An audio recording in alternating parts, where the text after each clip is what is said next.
lire un verset. Je vais commencer par Apocalypse chapitre 3, verset 1.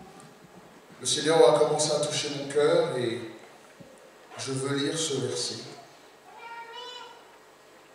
Apocalypse chapitre 3, verset 20. C'est le Seigneur Jésus qui parle et qui dit: voici, je me tiens à la porte et je frappe. Si quelqu'un entend ma voix et ouvre la porte, j'entrerai chez lui. Je souperai avec lui et lui avec moi.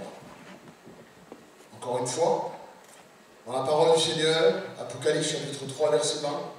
Voici, je me tiens à la porte. Et Jésus dit qu'il se tient à la porte. Et je frappe. Si quelqu'un, quiconque, entend ma voix et ouvre la porte, j'entrerai chez lui. Je souperai avec lui et lui avec moi. Le deuxième verset que je voudrais lire pour finir, c'est 2 Corinthiens chapitre 9. 2 Corinthiens chapitre 9. Nous commençons verset 6. 2 Corinthiens chapitre 9.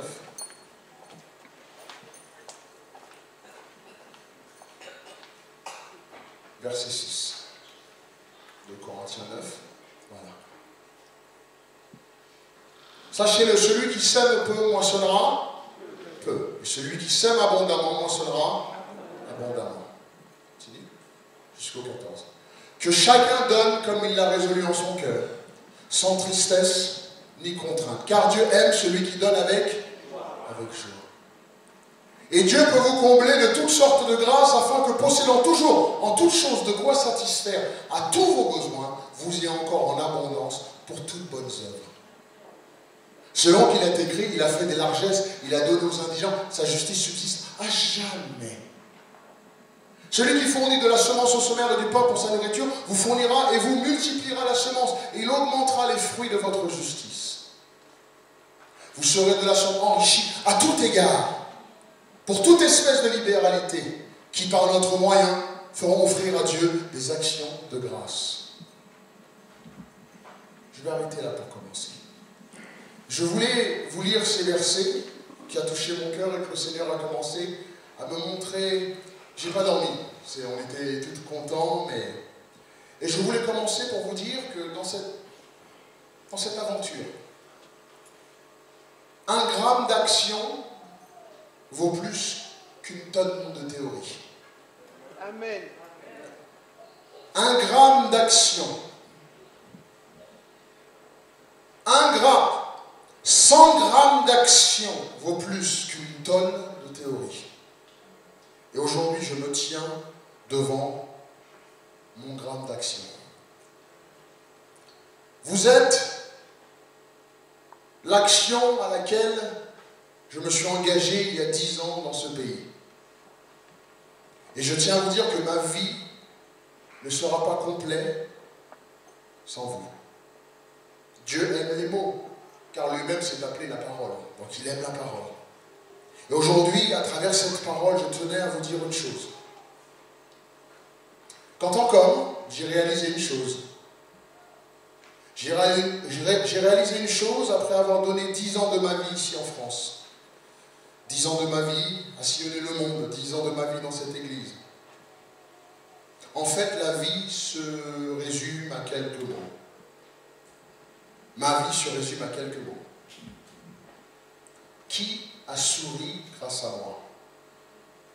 Quelle vie a été impactée grâce à moi?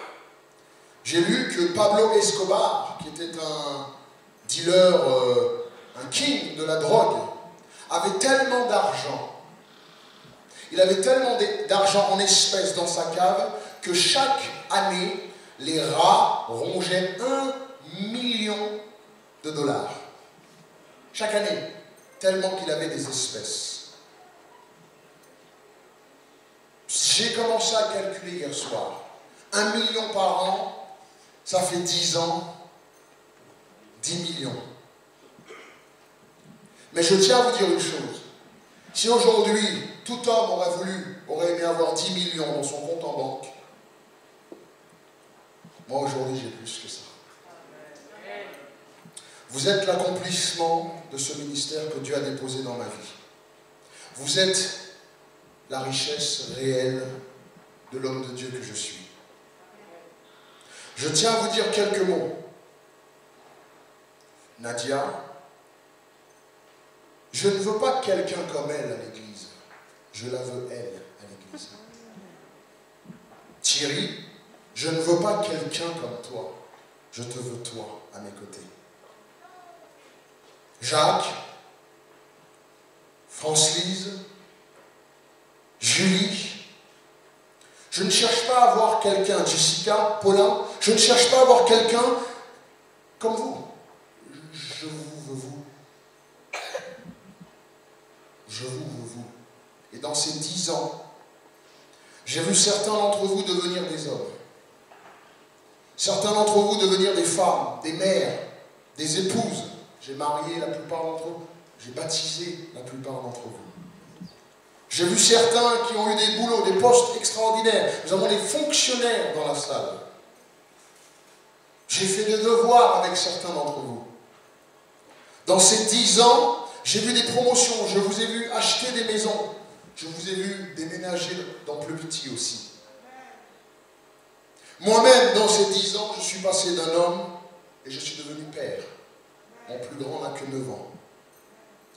Mais si je peux résumer ces 10 années, et si je peux vous donner un conseil, c'est toujours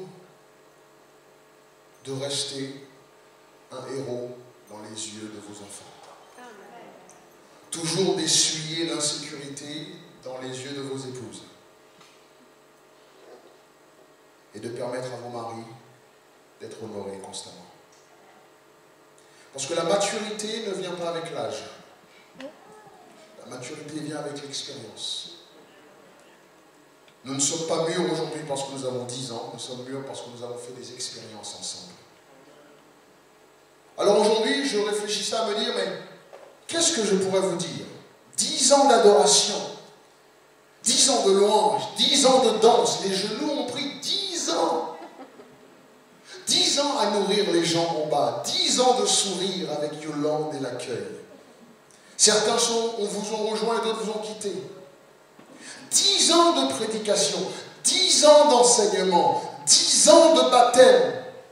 Nous avons recalculé dans ces 10 années, ou un petit peu plus de 10 ans dans ma vie personnelle ministère, j'ai baptisé plus de 20 000 personnes. Amen.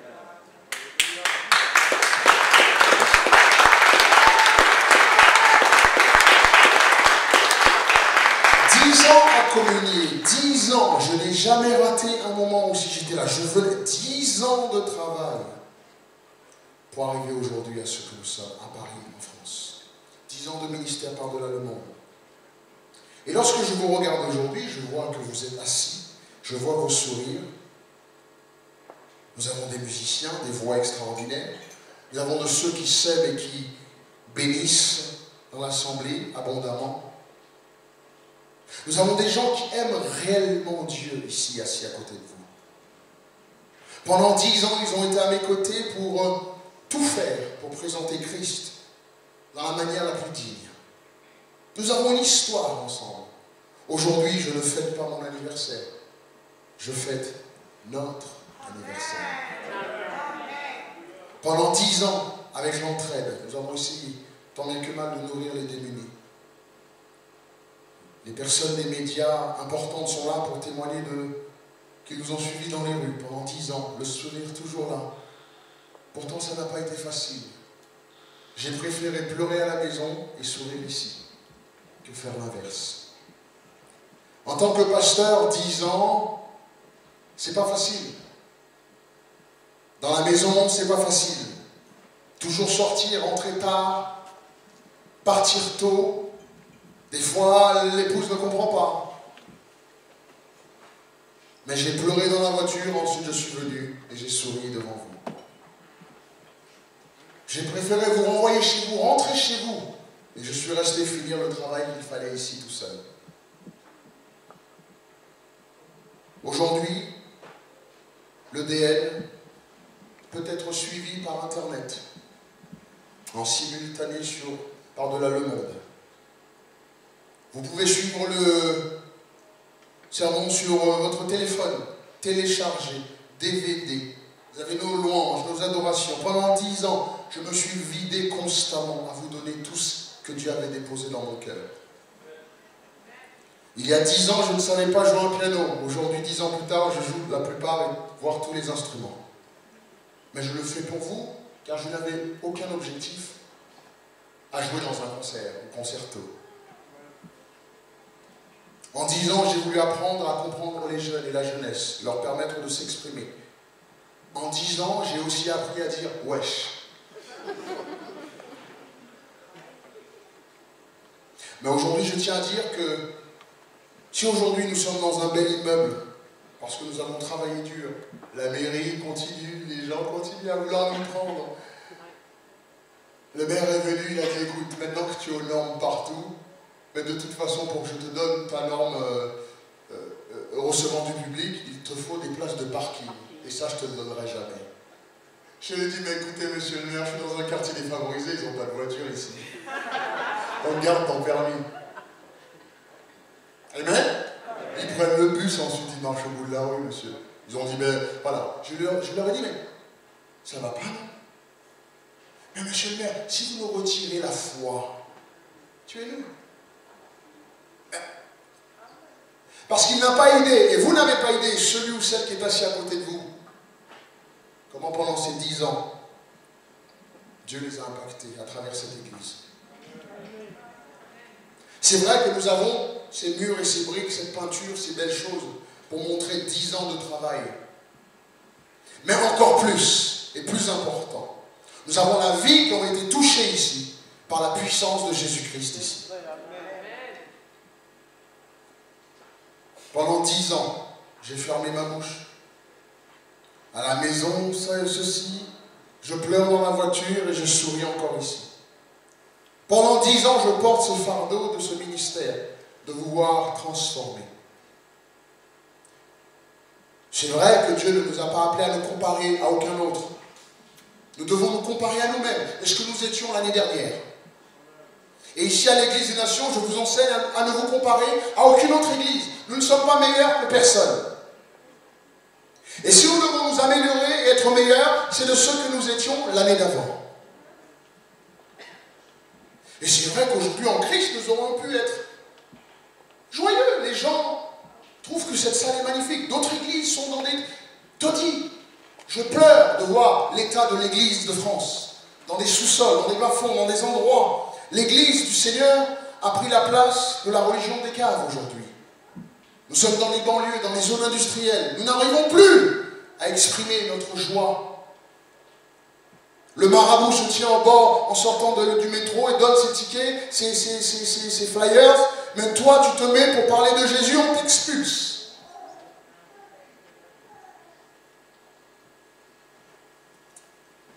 Mais dans ces 10 ans, je vais vous partager ce qui a eu le plus d'importance dans ma vie. Nous nous rapprochons un petit peu plus de la venue du Seigneur. Et c'est vrai que plus on se rapproche de Dieu, plus on a Christ en nous, Dieu nous bénit physiquement, spirituellement, matériellement. Amen. Le challenge est énorme.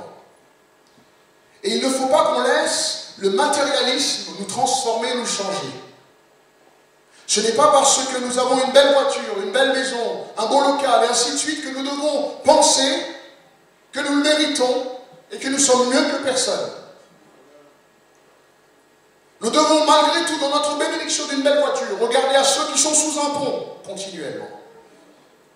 Afin de leur démontrer que si Dieu l'a fait pour toi, il peut le faire aussi pour eux.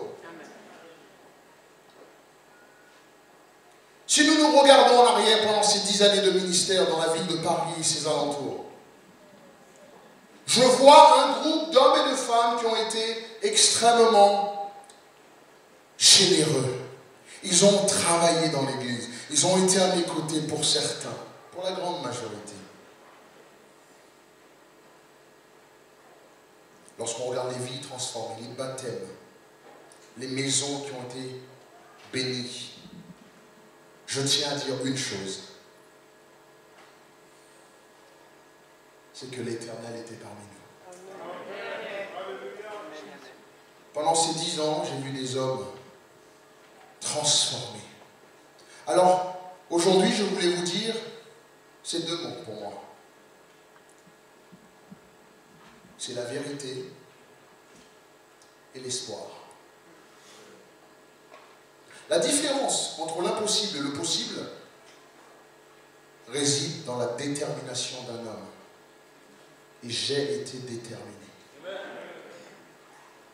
Dieu connaît mon cœur.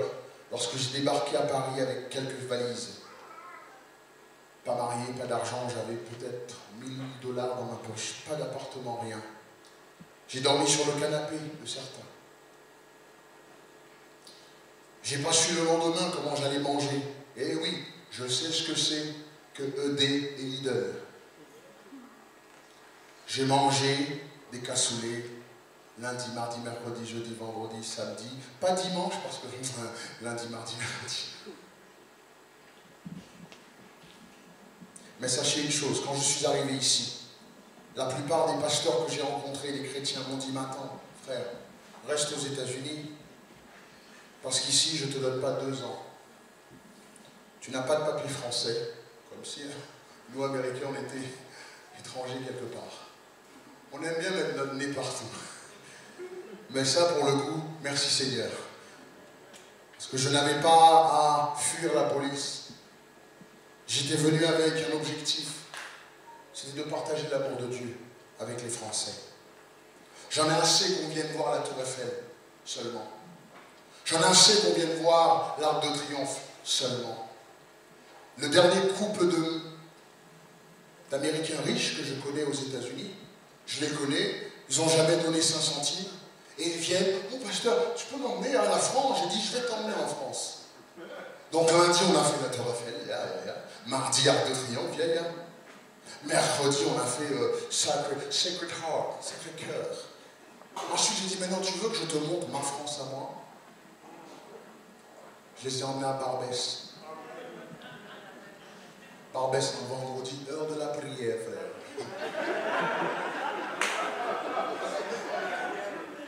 Je les ai emmenés à Château-Rouge. On est sortis, j'ai dit, je vais te montrer la France que moi je suis exposé. Château-Rouge, maïcho. Ils ont dit, mais c'est quoi ça? C'est bon, je vais t'en acheter 1 € pièce, tiens, goûte. C'est ça que je mange la journée quand j'évangélise. Je les ai emmenés à la Courneuve. Je les ai emmenés à visiter quelques églises où nous sommes sous des toitures qui ne sont pas... Je leur ai dit, c'est ça la réalité de la France. 0,6% d'évangélisme.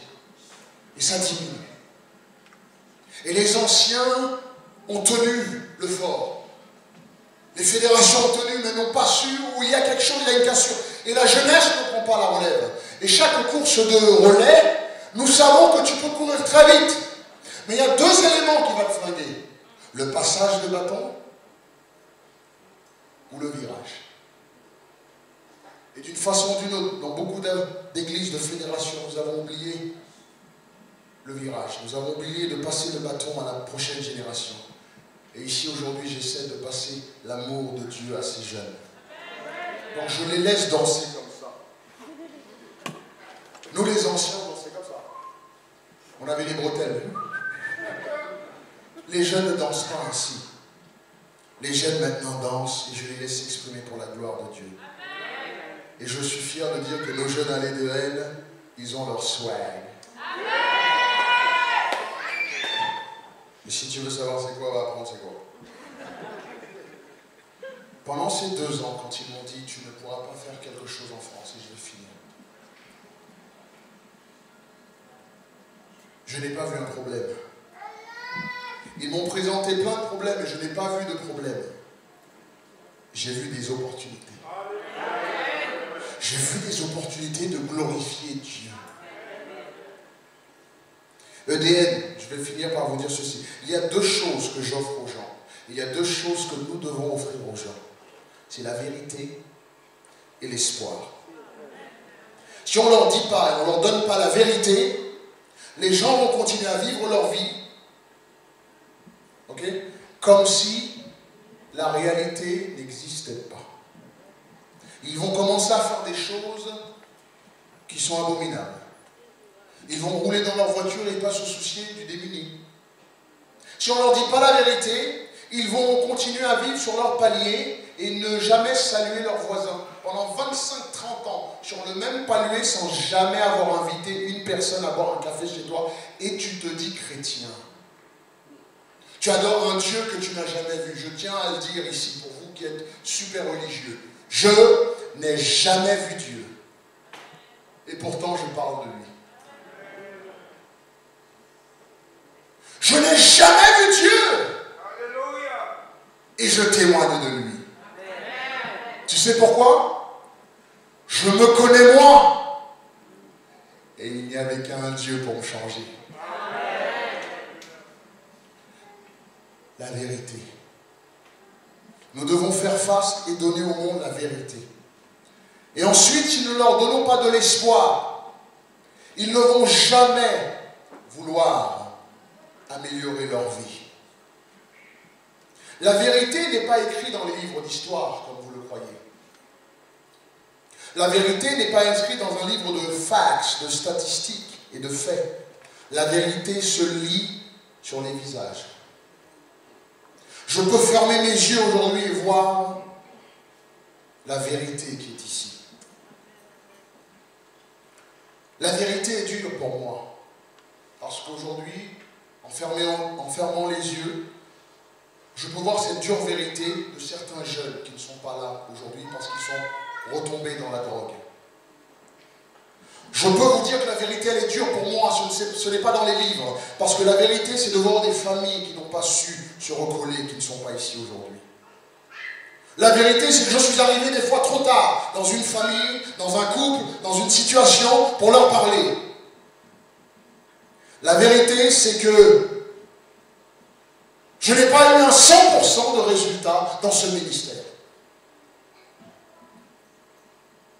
La vérité pour moi, c'est ces enfants qui ont été abusés, désabusés, qui ne veulent plus rien entendre parler de Dieu. La vérité pour moi, ce sont ces enfants qui ont été violés et délaissés maintenant quand je leur parle de Dieu parce qu'ils ont subi ces sévices d'un prêtre ou d'une église quelconque. Et aujourd'hui, quand je viens, je leur rappelle ceci. La vérité, c'est ça. La vérité, c'est que j'ai des personnes que je n'ai pas la capacité d'aider. Et cette vérité me ronge tous les jours. Nous célébrons 10 ans, mais je célèbre 10 ans de vérité réelle dans ce ministère. Je fais face à cette vérité tous les dimanches, lorsque je viens et que je regarde un visage et je ne vois pas ce que j'ai envie de voir ici. La vérité, c'est que je vois que certains des frères qui sont ici, ou des sœurs, ont leurs frères ou leurs sœurs dans des sectes. La vérité, c'est que je vois que des familles sont brisées. C'est ça ma vérité quotidienne. Mais en même temps, je vois l'espoir tous les jours. L'espoir, c'est voir Thierry qui perd ses parents le dimanche qui vient à l'église et aujourd'hui qui témoigne du bébé qu'ils atteignent. Ça, c'est l'espoir.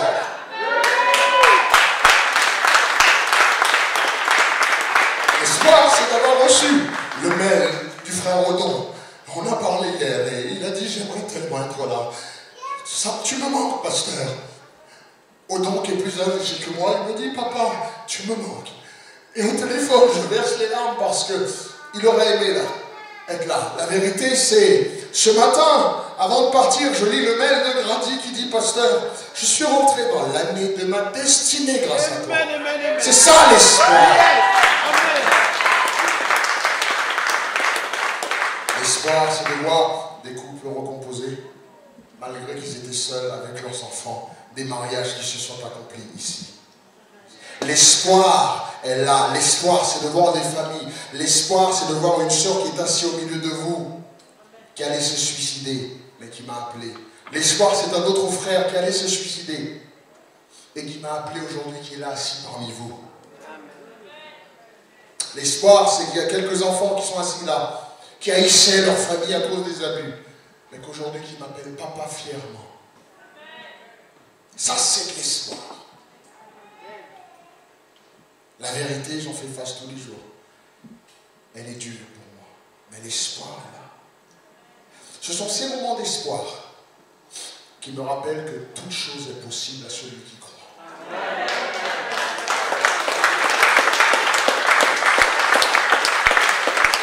Alors, la vérité sans l'espoir est une défaite.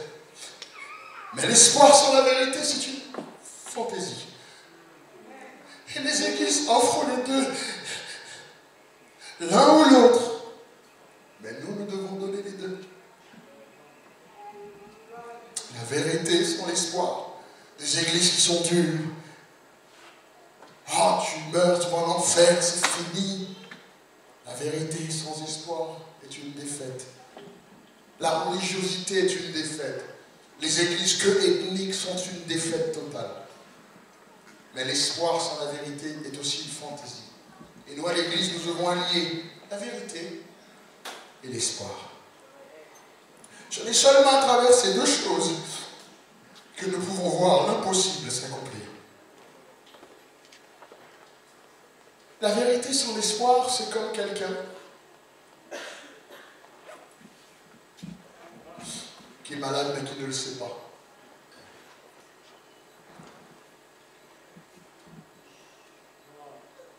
Et l'espoir, c'est... Si on ne leur donne pas l'espoir, c'est comme s'ils étaient malades. Ils savent qu'ils sont malades, mais ils ne savent pas comment s'en sortir. EDL, en réfléchissant à 3 heures du matin à ce que j'allais vous dire, vous êtes mes moments de vérité, vous êtes mes moments d'espoir. Quand je reçois des menaces sur ma famille, on déménage. Quand on attaque ma voiture, on vandalise, on me fait des menaces de mort, je dois me surveiller mes enfants, on me suit, je dois changer de destination constamment. Quand je vais à la police, on me dit « Ah ben monsieur, c'est comme ça, on ne peut rien faire. Tant qu'il ne vous attaque pas, on ne peut rien faire. Vous ne pouvez pas, comme ça, nous venir nous voir. »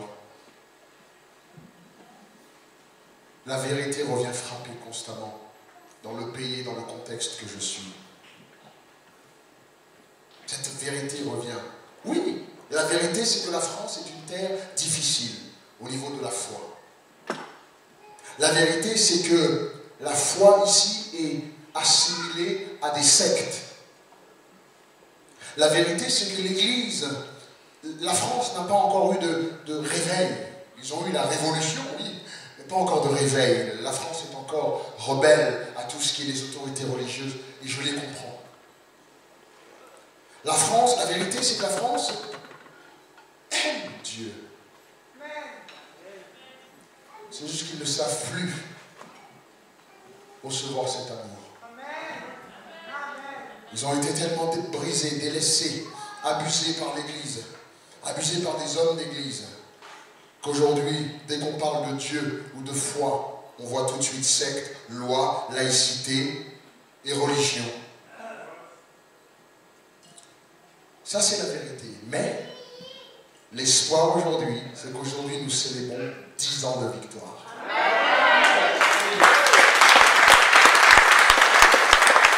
La vérité, c'est que la France a un long chemin à faire quant à la foi. J'ai donné 10 ans. Et je peux vous dire 10 ans difficiles. J'ai reçu l'appel, pas mon épouse. Et c'est difficile. J'ai reçu le poids de ce ministère, de cette église. Et c'est difficile. Je la porte à la maison. C'est difficile. J'ai reçu cet amour et ce réveil pour vous. Et des fois, ceux qui sont collaborateurs avec moi n'ont pas encore cette douceur ou cette patience. C'est difficile. La vérité est que la France a besoin de plus d'amour. La France n'a pas besoin de plus d'église ou de plus de religion. La France a besoin de plus de Dieu. Dieu dans les quartiers. Dieu dans le civisme à l'école. Nous apprenons à nos jeunes comment respecter l'un et l'autre. Et ne pas faire un kamehameha réel dans la tête de son petit copain. Parce qu'il a regardé des dessins animés. Si nous nous engageons aujourd'hui à accepter ces dures vérités, qui sont que certaines personnes nous quitteront, et je les bénis parce que, en nous quittant ici, ils sont partis dans d'autres églises remplies d'un ministère fertile. Et ils sont partis bénir là-bas. Donc, Je ne les compte pas comme une perte, je les ai formés. Et ces pasteurs, s'ils savaient, ils nous remercieront. La dure vérité. La dure vérité, c'est que la foi a besoin d'avancer plus en France. Mais l'espoir, c'est que vous êtes assis, ici, à côté d'hommes et de femmes qui ont espoir en Dieu. Et si nous continuons à garder espoir en Dieu et tenir ferme, les bien-aimés, beaucoup plus de pasteurs, de chrétiens et de Français pourront nous regarder en disant « Ah bon, vous pouvez servir Dieu et être cool. Vous pouvez servir Dieu et ne pas vous faire insulter et cela ne vous embête pas. Vous pouvez vous faire insulter mais toujours garder la joie. Nous pouvons ensemble leur donner de l'espoir. Vous êtes ce qui a permis ces 10 ans. Chaque semaine que je viens ici, vous êtes ces 10 ans. Quand je vous regarde, vous êtes ces 10 années. La Guadeloupe n'a pas pu se joindre à nous. Les plus de 25 églises en Inde, au Pakistan, n'ont pas pu, forcément, mais quand l'église mère célèbre, c'est tout le monde qui célèbre. Chaque semaine, je suis là à répondre à des milliers de questions. Quand je finis ici, je rentre à la maison le temps que je mange. Si je veux fermer après, c'est la Guadeloupe qui prend la relève, les frères en Guadeloupe, l'Inde, les États-Unis qui appellent 2, 3, 4, 5, 6, 7 heures du matin. Ça a été la vie. Je n'ai jamais caché ma vie.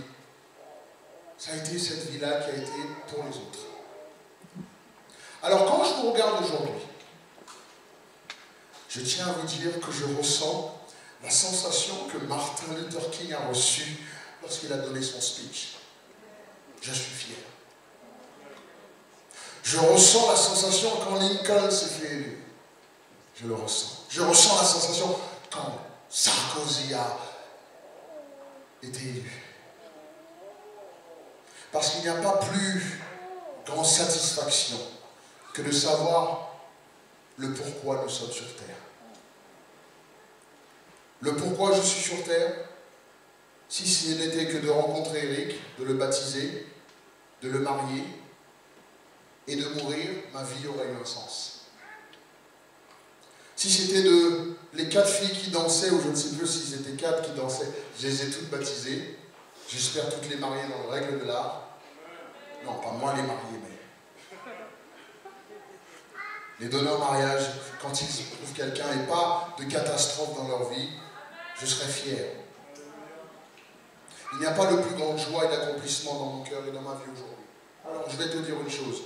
Martin Luther King, Lincoln, M. Sarkozy, même M. Hollande.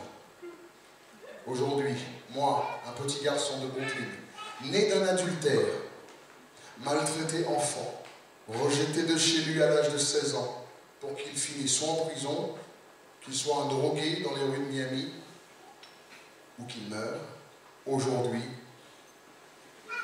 je peux vous dire que je garde encore espoir. Amen.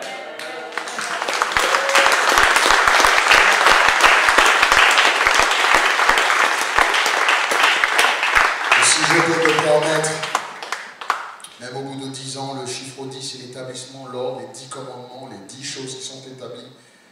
Et Dieu nous a vraiment bénis. Je tiens à vous dire, comme ce cher frère qui a pu le dire des années plus tard, I still have a dream. I still have a dream. C'est que la foi soit correctement perçue en France.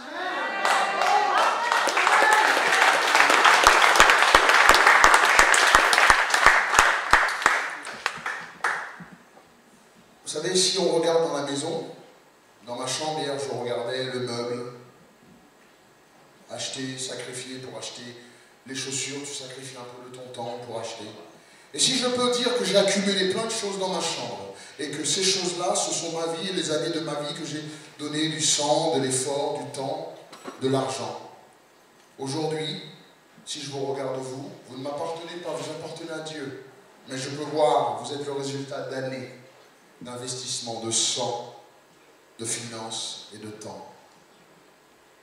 Nous sommes une église qui aime Dieu. Avant d'être pasteur de cette église, je suis premièrement un membre de cette église. Et je peux vous dire que j'aime mon église. Je n'aimerais être membre nulle part ailleurs. Ici, il y a tellement de différences de culture et d'amour, et nous tous, nous nous aimons. Je demande aux anciens d'avoir un peu de patience avec les jeunes et de vous rappeler que vous étiez aussi jeunes avant et que vous faisiez des bêtises aussi. Et la jeunesse, je vous demande un peu de patience et de déférence envers les anciens, parce qu'eux, ils n'ont plus votre âge. Respectez-les. Mais ensemble, nous pouvons servir Dieu. Dieu n'est pas le Dieu des anciens, comme nous voyons dans certaines églises.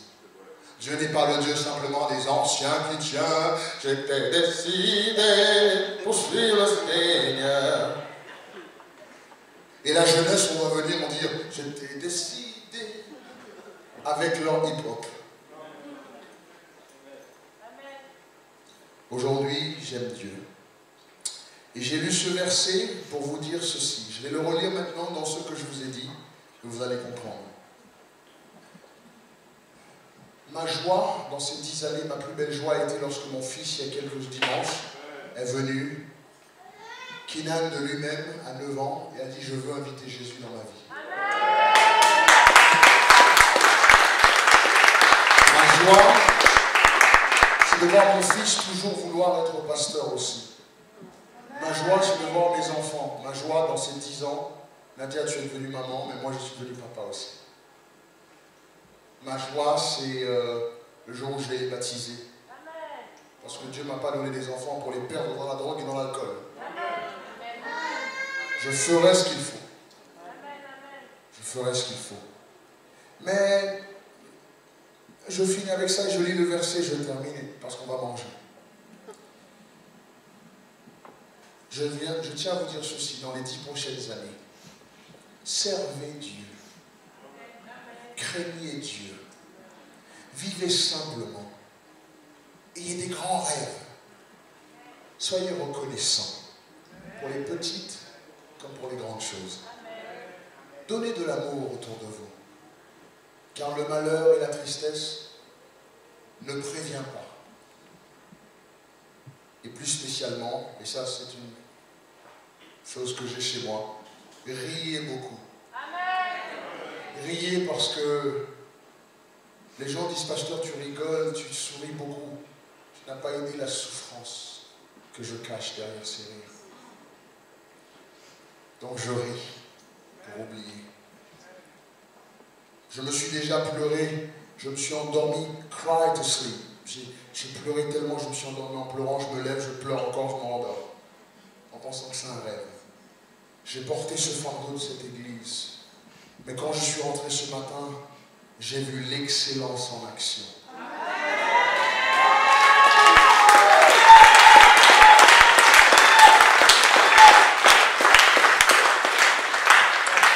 Quelle est la vraie essence de l'évangile de Jésus-Christ que je prêche ici? Quand quelqu'un vous parle, ah, l'église, le pasteur, secte, gourou, dites-leur, écoutez, secte, ça existe. Gourou, il y a. Mais nous, on a un homme qui nous aime. Quelle est l'essence de l'évangile de Jésus-Christ? Quel est le message que je suis amené à déposer ici en France? Je ne sais pas si Dieu m'accordera 10 ans. S'il y a tellement de célébrations, on dirait que je vais mourir demain. Je disais ça à Jacques tout à l'heure, on dirait que je vais mourir. Mais je mourrai. Écoute, si demain j'apprends que j'ai un cancer, je serai l'homme, j'irai auprès de celui qui m'a créé. Amen. Je ne mourrai pas triste en disant j'ai pas accompli ce que je devais accomplir. Et si je tombe là, vous voulez me faire du bouche à bouche, je vous mords. Laisse-moi partir. Vous n'avez pas idée lorsqu'un homme a trouvé l'essence de pourquoi il est sur terre, que ce soit dans le journalisme, que ce soit dans les acteurs, médecins. Amen. Amen. Quand finalement, comme un puzzle, tu rentres là et tu prends plaisir, tu kiffes ce que tu fais. Je ne suis pas un pasteur du dimanche. Le lundi, je peins ici, le mardi, je nettoie. Le mercredi, je suis un pasteur, un homme de Dieu tous les jours. Amen, amen. et j'aime ce que je fais. Me retirer la vie d'homme de Dieu que j'ai, tu me tues. Quelle est l'essence de ce message? Le pourquoi je passe des heures dans les avions pour aller prêcher l'évangile. Je vais vous le dire. C'est que Jésus-Christ, vous êtes prêts le message? Quel est l'évangile? Quelle est l'essence même de pourquoi nous sommes là? Si quelqu'un te dit pourquoi tu vas tout le temps à l'église, tu es à l'église, tu vas pouvoir lui répondre. Tu vas dire le pasteur t'a dit ceci. L'essence même de ce message de la Bible, du pourquoi on est là, on est habillé, on vient, alléluia, on saute, c'est que Jésus-Christ a payé le prix ultime en mourant à la croix du calvaire pour nous, afin que nous puissions avoir le prix ultime, qui est une relation avec lui. Je répète, l'évangile, the gospel news, la bonne nouvelle que nous annonçons, cet évangile que nous chantons, que nous sommes si effervescents, c'est de nous dire une chose, c'est que Jésus-Christ a payé le prix ultime en donnant sa vie à la croix du calvaire pour nous, afin que nous puissions obtenir un cadeau, un prix, un gain ultime, qui est cette relation avec lui. Et je vais finir par lire 2 Corinthiens chapitre 9, verset 8, ou verset 6, oui. Sachez-le, celui qui sème peu, et j'ai beaucoup semé en France. Celui qui sème abondamment, moissonnera abondamment. Vous êtes la moisson de l'Éternel aujourd'hui. Que chacun donne comme il l'a résolu en son cœur. Moi, mon cœur déborde tellement d'amour pour vous que je donne beaucoup. Je donne selon ce que j'ai résolu dans mon cœur. Vous voyez ça comme financière à chaque fois dans vos églises? Je l'applique dans ma vie aujourd'hui en étant vous. Vous êtes ma semence. Vous êtes le temps que je passe à rester après l'église, de rester, de vous parler, de vous encourager, de vos familles, vos couples. Et je le fais sans tristesse, ni contrainte. Car Dieu aime celui qui donne avec. Tu penses que Dieu est triste quand je passe du temps avec vous? Et Dieu peut me combler de toutes sortes de grâces, afin que toujours possédant, toujours en toutes choses, de quoi vous satisfaire aussi à tous vos besoins, que j'en ai encore pour moi aussi d'être heureux. J'ai assez d'amour pour tout le monde. Je ne sais pas, Dieu a fait que ce cœur est comme ça. Et quand ça sonne à la maison et que mon épouse me regarde, je prends encore un dernier appel. Il y a encore de la place pour une dernière visite. Il y a encore de la place pour une âme à la croix de Jésus. Selon qu'il est écrit, il a fait de largesses. Eh bien, tu sais quoi, dis-le, Dieu a fait des largesses dans mon cœur. Oui, bien sûr qu'on abuse beaucoup de moi. Bien sûr qu'on abuse. Pasteur, s'il te plaît, mon loyer de ma vie personnelle. Pasteur, tu sais, tu penses qu'ici, le peu de gens qui sont là va payer 7 000 € par mois ici et tous ses travaux? Mais selon qu'il est écrit, il a fait des largesses, il a donné aux indigents. Sa justice subsiste à. Et celui qui fournit de la semence au semeur et du pain pour sa nourriture, vous aussi vous fournira et vous multipliera la semence. Et il augmentera les fruits de votre justice. Que pour les 10 ans de l'Église des Nations, ce verset soit inscrit. Que vous êtes en fait la semence de 10 années de ministère. Vos joies, vos sourires, vos pleurs, votre regard. Quand vous me voyez, que vous me souriez. Quand vous me souriez, que je vous regarde, je sais tout de suite quand ça va ou je sais tout de suite quand ça ne va pas. En tant que pasteur, avec bien sûr l'équipe ici, nous vous aimons et nous sommes là pour vous pour les 10 prochaines années. Le verset qui dit, Apocalypse 3:20, je me tiens à la porte et je frappe. Celui qui rentre, je soupe et il soupera avec moi.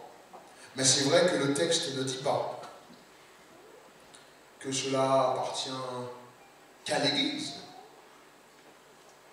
Le texte dit qu'il était là, qu'il a frappé, celui qui ouvre. Je viens et je dîne avec lui. Mais disons une chose. Si nous regardons cette congrégation ici présente, Je tiens à dire que Dieu a frappé dans le cœur de beaucoup d'entre vous, et beaucoup d'entre vous a ouvert la porte. Le Seigneur s'est tenu dans vos foyers, il a cogné, et vous avez ouvert la porte et vous l'avez laissé entrer dans vos cœurs. Le texte ne dit pas ce que je vais dire, mais je vais le rajouter. Jésus est venu et il a touché vos vies. Il vous a pardonné. Il a guéri vos familles. Parce qu'il était là dans vos cœurs et dans vos familles. Lorsque je regarde le futur, j'entends Dieu dire, je serai là, je cognerai à la porte. Quiconque ouvre, je rentrerai, je dînerai avec lui. À EDN, on continue à adorer Dieu, l'honorer, parce qu'il est fidèle. Il continue à frapper. Il continue à frapper dans le cœur de certains qui sont assis ici, qui n'ont pas encore accepté Dieu. Je tiens à dire que Dieu a été là présent aujourd'hui et il frappe dans vos cœurs. Quiconque lui ouvre. Alors je suis excité. Excité de renouer ces 10 ans. Excité de renouer ce train avec vous. Excité de passer ce moment ensemble et de célébrer ces 10 années. Mais ce n'est pas mes 10 ans, c'est nos 10 ans. Excité de voir qu'à travers ces 10 années, j'ai acquis des amis qui sont prisés de beaucoup, des amis précieux. Ils ne m'ont jamais demandé 1 euro et je ne leur ai jamais demandé 1 euro. On s'aime comme ça, c'était naturel. Le chemistry s'est fait direct. Il y a d'entre vous, on s'est connus, vous m'avez vu à la télé, ou d'autres, vous m'avez vu dans la rue en train d'acheter un McDonald's. Aujourd'hui, vous êtes là. Alors je tiens à finir sur ceci, en vous disant, vous êtes ma récompense de 10 années. Et si Pablo Escobar perdait des millions tous les ans, au ciel, je pense qu'en 10 ans, j'ai amassé plus que 10 millions.